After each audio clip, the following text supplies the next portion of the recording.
verb ing или gerund deydilar, buni har xil atalish nomlari bor. Bu o'zi nima deb hisoblayotgan bo'lsa-da, bu present continuousga, past continuousga, bo'lmasa present perfect continuous mana shunaqa narsalarga aloqasi umuman yo'q hisoblangan.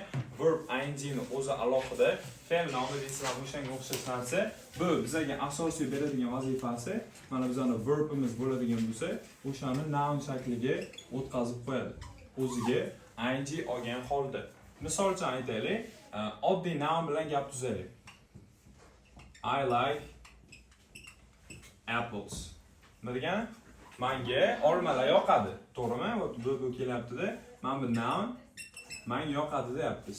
Endi xuddi shu narsani fe'llarni ham nounga o'xshatib qo'yar ekanda, aytaylik, I like walking in the morning.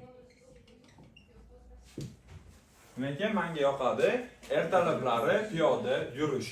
Xuddi shu narsa bu ham o'xshab qoladi. Noun bo'lib chiqadi. Ya'ni fe'llar verb ing qo'shiladi-da, o'zini nounga aylantirib qo'yadi. Tushundingmi? Bu bizga verb ing ni o'zi asosiy kelib chiqishi, negizida desam ham o'sha narsasi bizda verb ing ni nimaligi bo'ladi. Keyingisi bizda verb ing gap boshida kelish.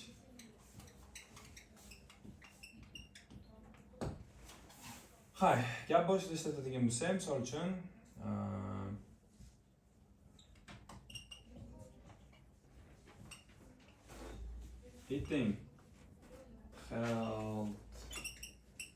eating healthy is let's have it again. Good for your body.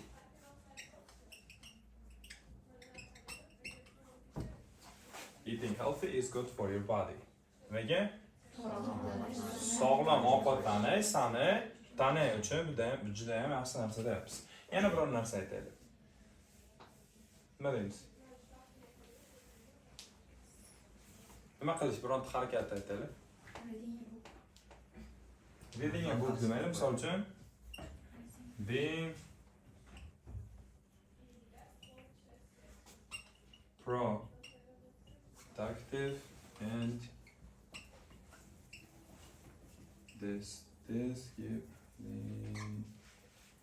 disciplined isn't meant for everyone. Hi. Being productive and disciplined isn't meant for everyone. Productive nima degan? Productive. O'zbek in Uzbek. Hay, productive bo'ladigan bo'lsa, qaranglar, mana tarjimasini qanday chiqarish bilmayapman. Yaxshi o'qib, yo'qsa yaxshi ishlab, ketma-ket soatlab dars qilsanglar ham yaxshi, samarali yaxshi. Samarali degan. Productive bo'lsa samarali bo'lyapti, disciplined bo'lsa, ya'ni disipliniyada bo'lgan shaxs. Ketma-ket bitta narsani qoldirmasdan disipliniyada bo'lish yo bo'lmasam nima deydi, samarali bo'lish hamma uchun ham aytilmagan. Isn't meant for everybody bo'lyapti. Keyingi bizda 3 va 4 qoidalarimiz bo'lyapti. Mana bu bir qancha so'zlardan keyin verb ing kelish kerak. 3-qoidani boshladik. Enjoy bittalab yozib yodlab olish uchun buni hammasi keyingi dars savol-javob qilamiz.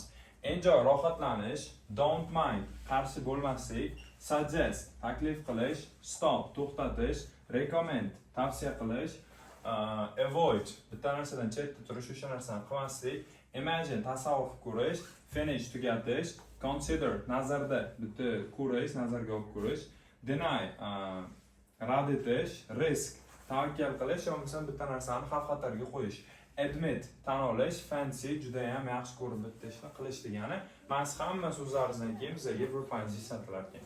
Misoliga aytyapmiz, she admitted being wrong about the problem. U deyapti, o'sha problema haqida noto'g'ri o'ylaganini tan oldi. Being wrong, admit orqasidan kelyapti. Keyingisi, he doesn't mind waking up early. U qarshi chiqmaydi barvaqt turishga. Mind orqasidan verb ing kelar ekan. 4-qoida bo'lyapti bizga bir qancha phrasal verblardan keyin give up, buni ham o'qishamiz tarjimalarni, bitta odatni tashlash, to'xtatish degani, put off, surish oldinga yoki kechiktirish degani, keyingisi go on yoki carry on, davom etish bitta narsani qilishda, bunisi ham keep yoki keep on bo'lsa ham, bu narsa ham bitta ishni qilishda davom etish bo'lar ekan. Misolga aytamiz, they put off holding the event at 7. Ular deyapti, o'sha anavni marosimni qilishni soat 7 dan kechiktirishdi. Put off orqasidan verb ing kelyapti. You can keep on talking, I'm listening. Sen gapirishda davom etsang bo'ladi, men eshityapman. He gave up smoking. O sigaret chekishni to'xtatdi bo'ladi. Endi to infinitive nima degan bo'lsanglar, bu o'zi nomi bilan to infinitive bo'lsa verb to plus verb kelyapti. O'sha narsa sizlarga to infinitive deb atalar ekan. Asosiy narsasi bizga to ni purpose ni bildiradi, ya'ni maqsadni aytadigan bo'lsak, I went to the store to buy some bread. Men o'sha anonga bordim, magazinga bordim, biroz non sotib olish uchun. Endi bizga ikkinchi qoida bo'lyapti. Men bir qancha so'zlarimiz 21 bir ro'jamay so'zlar hammasi yodlashga pram. Bitta yozinglar o'zbekchasi, bitta yoz o'zbekchasi, bitta yoz o'zbekchasi qilib hammasini keyingi darsgacha yodlab aytib berishimiz kerak. Bu yana verb ing'dan keyin qaysilar kerak bo'lsa, ularni yodlaymiz. To'lar bilan keladiganda ham hammasini bittalab yodlab chiqamiz, savol javob qolaman. Ketdik. Offer taklif qilish, plan reja qilish, manage qo'lidan kelish, deserve arzish, agree qo'shilish, arrange belgilab olish, fail muvaffaqiyatsizlikka uchrash, effort qurbi yetish, refuse rad etish, hope umid qilish, promise va'da berish, learn o'rganish, decide qaror qilish, forget esidan chiqarib yuborish, threaten ta'na qilish, yes? Tahdid qilish, yes.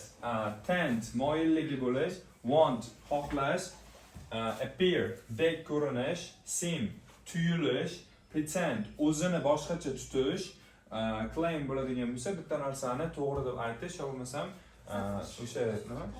Tasdiqlash desak ham bo'ladi. Qanday tarjima qilib chiqarsangiz o'zlaringiz udobliroq.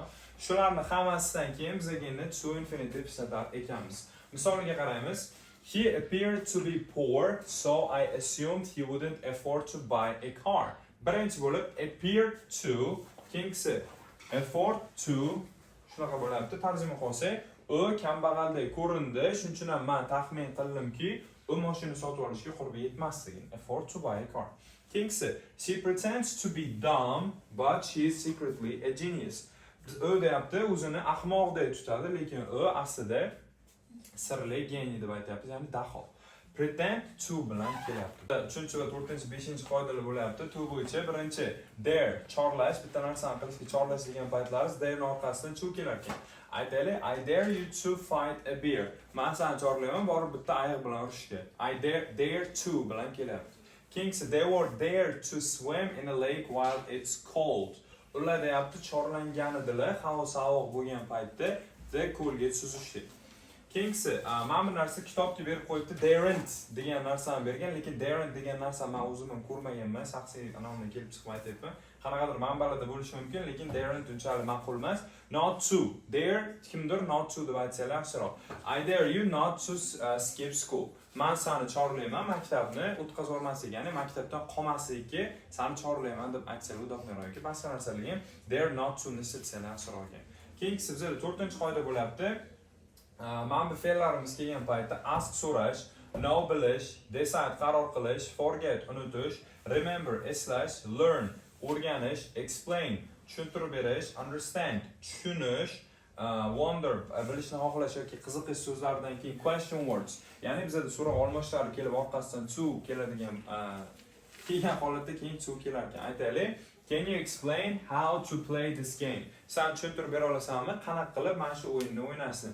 Explain how to. Keyingisi, I don't know where to go. Men bilmayman qayerga borishni. Know where to go bo'lyapti. Where orqasidan to holatga keladi.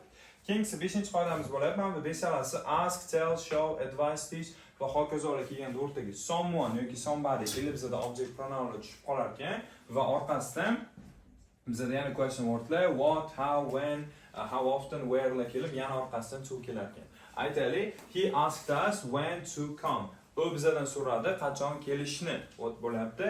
Asked somebody when to come bo'lyapti. Keyingisi, she advised me what to do. U menga maslahat berdi nima qilishni. Yoki advised somebody what to infinitive kelyapti. Tushunarlimi? O'chiramiz. To'ni o'zining oxirgi qoidasi, mana bu fe'llarimiz want xohlash, expect kutish, ask so'rash, help yordam berish, would like xohlash, would love ham xohlash, tell aytish, advise maslahat berish, remind eslatish, warn ogohlantirish, invite bir joyga taklif qilish, encourage ruhlantirish, persuade, ishontirish, get ham mashq qoida bo'yicha ishontirish degani, ko'ndirish ma'nosida kelyapti. Force, majburlash, teach, o'rgatish, allow, ruxsat berish, enable bo'ladigan bo'lsa, imkoniyat yaratib berish, o'shani sharoitni qilib berish degani. Shu fe'llarimiz bilan orqasidan somebody yoki something kelganda, uni orqasidan ham yana biz shu ishlatilar ekan biz. Aytyapmiz, I persuaded my mom to buy me a phone. Men deyapti, oyimni ishontirdim, menga yangi telefon sotib berishlariga ko'ndirdim deb aytyapti. Persuaded somebody to verb. Keyingisi, my teacher enabled us to get books for free. Bizning ustozimiz, misol uchun, kutubxonada tekinga kitoblar olishimizga imkoniyat yaratib berdi. Enabled somebody to bir narsa bo'ladi. Keyingisi, my brother reminded me to study harder. Mani akam deyapti, menga eslatdi qattiqroq o'qishga. Remind somebody to bir narsa bo'lib chiqyapti. Endi bizga bu oxirgi qoidasi bo'lyapti, to infinitive ni ishlatish bo'yicha. Keyingisi endi bizda bare infinitive bo'lyapti, ya'ni verb birni o'zi. Bare infinitive deyiladi. Bu ikkita holatda ishlatilar ekan. Birinchisi modal fe'llar bilan, keyingisi make va let so'zlari bilan. Modal fe'llar esa can, should, must, might, hokazolardan keyin bilsanglar, have to la hammasi orqasidan verb bir kelishi shart. O'sha narsa I can sing misol uchun. Men qo'shiq ayta olaman. Keyingisi he should study hard. U qattiq o'qishi kerak. Can, sing, should, study hammasi orqasidan verb bir kelar ekan modallar orqasidan. Keyingisi bizga make bu ma'noda yasash emas, bu majburlash bo'lib keladi. Make somebody plus verb bir majburlash yozib qo'ydim. Aytaylik, my mom made me stay home and not play outside. Mana oyim deyapti, mani uyga o'tirishga majburladilar va ko'chaga chiqolmadilar. Ya'ni uyga o'tirishga va ko'chaga chiqmaslikka majburladilar bo'lyapti. Keyingisi let bilan keladigan bo'lsa, let somebody verb bir bo'lsa, bizga o'sha narsaga ruxsat berish bo'lar ekan. Aytaylik, my dad lets me play video games. Mani dadam o'sha o'yinlar o'ynashga menga ruxsat beradilar bo'lar ekan. Let somebody verb bir bo'lyapti. Tushunarlimi?